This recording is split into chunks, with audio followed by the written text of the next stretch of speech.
최근 들어 블로그에 대한 필터링이 한 번 더 강화되었는지 10,000명이 넘던 하루 방문자 횟수가 6-7천 명 선으로 뚝 떨어져 그런가 보다 하고 지내고 있었는데, 어제는 밤 9시 반쯤에 갑자기 블로그 방문자가 폭증하여 왜 그런가 살펴보니 어젯밤 9시부터 SBS에서 당신이 혹하는 사이라는 2부작 예능 교양 프로그램에서 일루미나티에 관한 이야기를 다루고 있었다.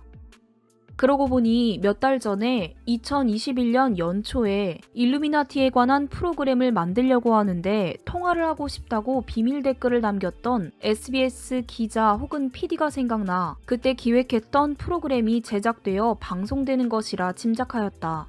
당시 통화를 원했던 기자에겐 10년 전인 2012년 당시 마야 문명과 관련된 지구 종말에 관한 프로그램을 만들면서 역시 방송국에서 메일을 보내 인터뷰를 요청했던 일이 생각나 아예 답신을 보내지 않았다. 2012년 당시 PD수첩인지 그것이 알고 싶다인지 정확한 프로그램 명칭은 알지 못하지만 당시 인터뷰를 거절한 블로그를 대신해서 2012년 종말론을 주장하는 어느 목사와 이에 관한 글을 올린 한 블로거를 인터뷰하면서 그들을 비이성적인 음모론가로 몰아갔던 기억이 있다.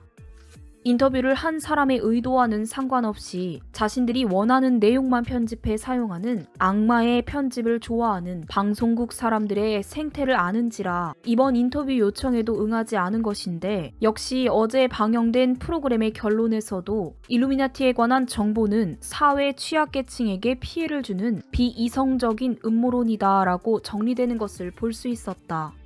문제는 코로나19 사태를 예견 혹은 기획한 빌 게이츠의 이야기로부터 일루미나티에 관한 이야기를 풀어가는 과정에서 너무 신뢰할 만한, 의심하기 힘든 일루미나티에 관한 정보들이 노출된지라 방송 직후에도 일루미나티라는 단어가 네이버 실검을 뜨겁게 달구었는데, 흥미롭게도 1시간이 지나지 않아 대중들의 뜨거운 관심을 받던 일루미나티라는 검색 항목이 아예 실검에서 사라지는 기묘한 모습도 지켜볼 수 있었다.